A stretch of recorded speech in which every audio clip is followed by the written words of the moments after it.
Man versus world की शुरुआत हुई थी साल 2006 में। उससे 10 साल पहले साल 1996 बियर ग्रिल्स अपने आर्मी फ्रेंड्स के साथ अफ्रीका में छुट्टियां मना रहे थे और जाम्बिया में वो स्काई डाइविंग करने आए। बियर को पैराशूटिंग का खूब एक्सपीरियंस था, वो कई बार प्लेन से छलांग लगा चुके थे, तो सब कुछ प्लान के अकॉर्डिंग चल रहा था। एक एक करके बियर के सारे फ्रेंड्स प्लेन से नीचे जंप करते हैं, वो भी अपने पैराशूट के साथ नीचे जंप करते हैं। प्लेन से जंप करते ही बियर 200 किलोमीटर पर आवर की स्पीड से नीचे गिरे। 1,500 फीट, 10,000 फीट, 5,000 फीट। कुछ ही सेकंड्स के बाद बियर जमीन से सिर्फ 3,000 फीट ऊपर होते हैं और फाइनली वो अपना पैराशूट ओपन करते हैं।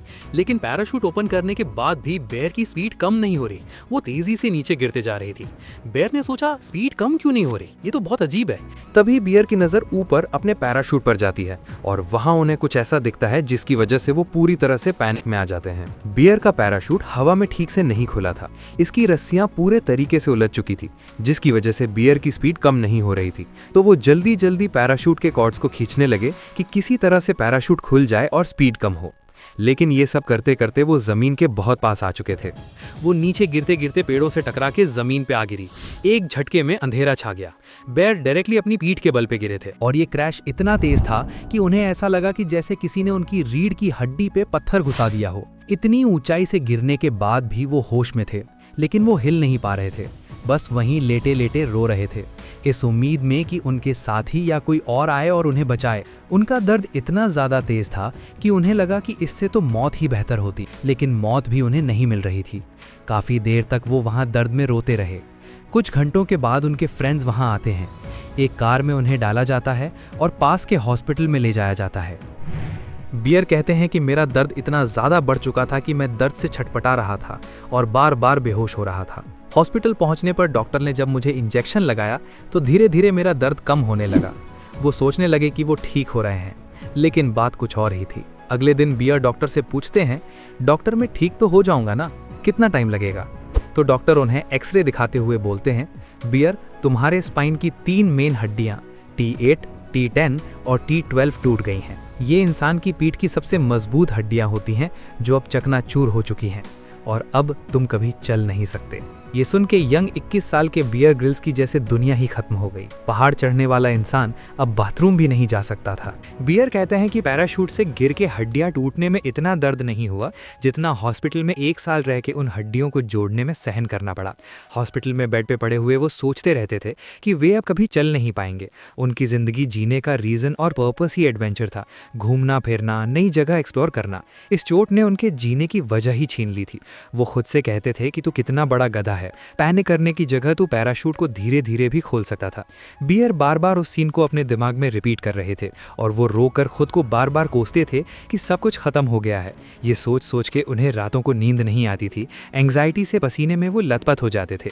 हर रात अफसोस होता था, खुद पर दया आती थी, खुद से नफरत भी होती थी। 2 महीने बीत चुके थे, बट उनकी सेहत में सुधार आने की बजाय उनकी हालत और खराब होती जा रही थी। दर्द बढ़ता जा रहा था, शरीर और अकड़ता जा रहा था। अपने हाल को देखकर वो और नेगेटिव होते गए। उन्हें कुछ भी अच्छा नहीं लगता था, बात बात पे गुस्सा और रोना आता था। इस तरह धीरे धीरे वो डिप्रेशन में और गहरे फिसलते गए। जो लोग उन्हें जानते थे उन्हें लगता था कि बियर ग्रिल्स बहुत ही पॉजिटिव बंदा है, वो मेंटली बहुत टफ है और वो हिम्मत और पॉजिटिविटी के साथ इस प्रॉब्लम का सामना कर लेगा। लेकिन ऐसा कुछ भी नहीं था, बिकॉज उस वक्त बियर सिर्फ 21 साल के थे और बहुत ज्यादा डरे हुए थे।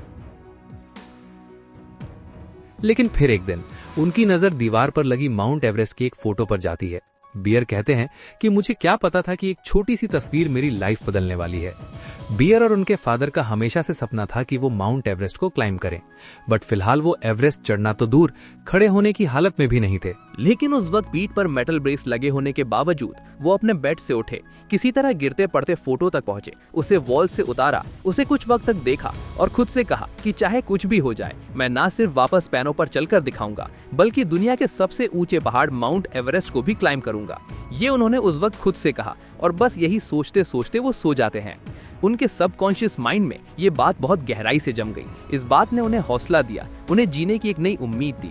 अगले दिन जब वो सोकर उठे तो उन्हें अपनी दादी माँ की एक बात याद आई, जो हमेशा कहती थी कि बेटा, लाइफ में जो कुछ भी होता है अच्छा ही होता है। वो इंसान ही है जो खुद को दुखी करने और परेशान करने के बहाने ढूंढ लेता है।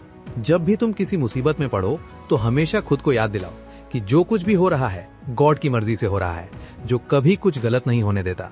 इस टाइम उन्होंने इस बात की गहराई को समझा और इस सच को फील किया कि यार मैं इस एक्सीडेंट में मर भी तो सकता था, मेरे हाथ पैर सिर या आंखें कुछ भी तो जा सकते थे, लेकिन सिर्फ स्पाइन की 3 हड्डी टूटी। मैं जिंदा हूँ, इसका मतलब है गॉड ने मेरे लिए कुछ बेहतर प्लान करके रखा है। इसके बाद उन्हें इस बात की चिंता खत्म हो गई कि उनकी लाइफ में आगे क्या होगा, क्या वो चल पाएंगे या नहीं, वापस स्पेशल फोर्स में काम कर पाएंगे या नहीं, सब चीजों की फिक्र बंद। जब उनकी ओवरथिंकिंग कम हुई तो मन को शांति मिली, फिर उनका स्ट्रेस और नेगेटिविटी भी कम होने लगी। अपनी बॉडी से पहले उन्होंने अपने माइंड को रिपेयर करना शुरू किया। माइंड स्ट्रांग हुआ तो बॉडी भी अपने आप हील होने लगी, उनके जख्म भरने लगे, हड्डी के जुड़ने की स्पीड तेज हो गई। फिर उन्हें एक दिन उनके सबसे करीबी दोस्त ने कहा कि अक्सर भगवान के हाथ में जन्म, मृत्यु और फिर पुनः जन्म होता है और इस इंजरी से तुम्हारा पुनः जन्म हुआ है।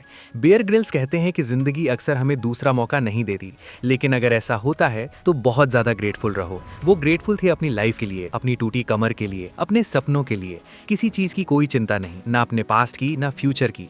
उन्होंने फिर से जाकर उस माउंट एवरेस्ट की पिक्चर को हाथ में लिया और जोर से बोले, जैसे ही मैं ठीक हो जाऊंगा मैं माउंट एवरेस्ट की चोटी को छू के आऊंगा। उन्हें इस डिप्रेशन से जो एक चीज ने सबसे ज्यादा हेल्प करी थी वो था उनका लक्ष्य, उनका एम, उनका गोल। उनके पास अब जीने का एक रीजन था। जब वो अपने आसपास के लोगों से कहते थे कि वो ठीक होकर माउंट एवरेस्ट को चढ़ना चाहते तो लोग उनकी बातों को इग्नोर कर देते, लेकिन उनका गोल एकदम क्लियर था। अब उन्हें जल्दी से ठीक होना था। बस एक्सीडेंट के 3रे महीने के बाद दर्द कम होना शुरू हो गया। 8 महीने बाद उन्हें हॉस्पिटल से डिस्चार्ज कर दिया गया और 1 साल में वो पूरी तरह से ठीक हो गए। पर डॉक्टर्स ने उन्हें मना कर दिया था कि वो स्पेशल फोर्सेस में वापस ट्रेनिंग नहीं कर सकते।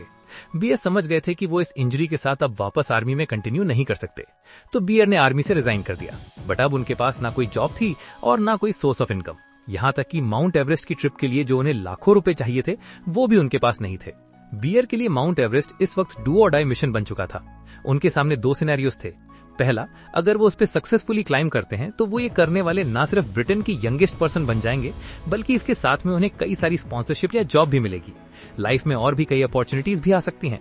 दूसरी तरफ बियर के लिए फेल होने का मतलब था या तो एवरेस्ट जैसे खतरनाक माउंटेन पर उनकी डेथ, या फिर पूरी लाइफ बिना किसी जॉब की एक फेलियर कहलाना। फिर भी उन्होंने माउंट एवरेस्ट को क्लाइम करना चूज किया, बिकॉज उनके पास अब खोने के लिए कुछ भी नहीं था और पाने के लिए बहुत कुछ। एवरेस्ट जाने के लिए ऑलमोस्ट 50 लाख का खर्चा आता था और इतने पैसे बियर के पास नहीं थे। अगले 1 महीने तक उन्होंने कई लोगों को चिट्ठियां लिखी ताकि उन्हें स्पॉन्सरशिप मिल सके। उन्होंने करीब 250 कंपनीज को स्पॉन्सरशिप के लिए प्रपोजल्स लिखे और सारी कंपनीज से वो रिजेक्ट हो गए। हार न मान के एक के बाद एक 23 चिट्ठियां उन्होंने वर्जिन ग्रुप के ओनर रिचर्ड ब्रांसन को भेजी, जो कि खुद इस तरीके के एडवेंचर मिशंस करती रहती थी।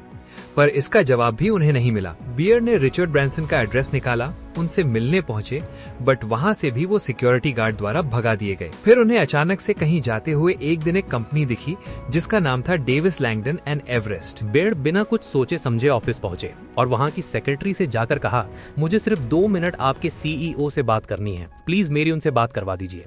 काफी देर तक उस औरत को कन्विंस करने के बाद बेयर को CEO के ऑफिस ले जाया गया, जहां 2 लोगों ने उनके प्रपोजल को ध्यान से सुना और बेयर के पैशन और ड्रीम्स को देख के उन्होंने बेयर की स्पॉन्सरशिप रिक्वेस्ट को एक्सेप्ट कर लिया। सैकड़ों लेटर्स और रिजेक्शंस के बाद फाइनली अब बेयर एवरेस्ट जाने के लिए रेडी थे। बट अभी भी उनकी मुश्किलें खत्म कहाँ हुई थी। उनके सामने कई सारे चैलेंजेस और आने थे। साल 1996 में खराब मौसम के कारण 8 लोगों ने एवरेस्ट पर अपनी जान गंवा दी थी और ये एवरेस्ट पर अब तक की सबसे बड़ी ट्रेजेडी थी। बट इसके बावजूद बेयर और उनकी टीम ने कई हफ्तों तक प्रैक्टिस की और अपने एक्सीडेंट के पूरे 19 महीने बाद अप्रैल 1998 को बेयर ने अपने टीममेट्स के साथ पहली बार एवरेस्ट को क्लाइम करना स्टार्ट किया। तभी जिस बर्फ पे बियर चल रहे थे उसमें से उन्हें कुछ आवाज आई। जब बियर ने नीचे देखा तो उनके पैरों के नीचे से जमीन खिसक रही थी और इससे पहले कि वो कुछ और कर पाते, नीचे बर्फ में एक और बड़ा क्रैक हुआ और अगले ही सेकंड बियर नीचे गड्ढे में गिर गए। ये गड्ढा इतना ज्यादा गहरा था कि बियर को नीचे कई हजार मीटर तक भी इसका एंड नहीं दिख रहा था। बियर गड्ढे की दोनों तरफ की वॉल से टकराकर नीचे गिर रहे थे, पर तभी एक झटके के साथ वो गड्ढे के बीचों बीच रुक गए।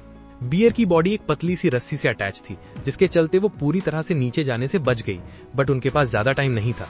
वो रस्सी कुछ ही सेकंड में टूट सकती थी, तो बियर ने अपने पैर वॉल में फंसाने की कोशिश करी, बट बर्फ में उनका पैर बार बार फिसल रहा था। बट तभी बियर को फील हुआ कि कोई उन्हें ऊपर खींच रहा है। ऊपर देखा तो दोनों साथी उन्हें ऊपर खींचने की कोशिश कर रहे थे। इस बार बियर ने पूरी ताकत लगाकर अपने पैरों से गड्ढे की दीवारों का सपोर्ट लिया और उनके हाथ में जो कुल्हाड़ी थी उसकी मदद से वो धीरे धीरे ऊपर आ गए। इस वक्त बियर सिर्फ 23 साल के थे और ये दूसरी बार था जब वो मरते मरते बचे थे। उन्हें इतनी ज्यादा चोटें आई थी कि डॉक्टर्स ने उन्हें कुछ दिनों के लिए रेस्ट करने के लिए कहा। बियर डरे हुए थे, उनका कॉन्फिडेंस टूट चुका था। फिर भी वो खुद से कह रहे थे, बड़े लक्ष्य के रास्ते में चैलेंज आते ही रहते हैं और आगे जितने भी चैलेंज आएंगे मैं हार नहीं मान सकता। कुछ दिनों तक आराम करने के बाद बियर जैसे ही ठीक होने लगे तभी उन्हें एक और बुरी खबर मिली।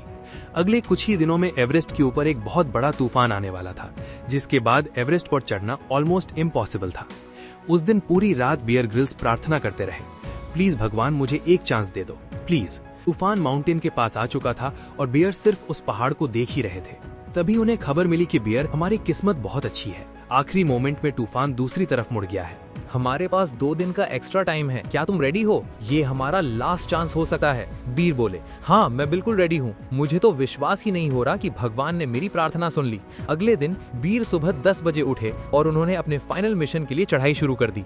बीमारी की वजह से बीर थोड़ा वीक महसूस कर रहे थे, बट मौसम ठीक होने की वजह से उन्होंने अपनी पूरी एनर्जी इस मिशन में लगा दी और सिर्फ 52 घंटे में ही वो कैंप 3 में पहुंच गए। वे बार बार खुद से कह रहे थे कि पेशेंस रख, इस बार कोई गलती नहीं, धीरे धीरे आगे बढ़ता रहे और सिर्फ अपने अगले स्टेप पर ध्यान दे, तुझे टॉप पर पहुंचना ही होगा। बीर ने अपनी चढ़ाई जारी रखी और कुछ ही देर के बाद वो 26,000 फीट की ऊंचाई पर थे, जिसे एवरेस्ट का डेथ जोन कहा जाता है। यहाँ ऑक्सीजन इतना कम होता है कि यहाँ सिर्फ कुछ ही देर रहने से इंसान की मौत तक हो सकती है और एवरेस्ट पर ज्यादा लोगों की डेथ भी यहीं होती है।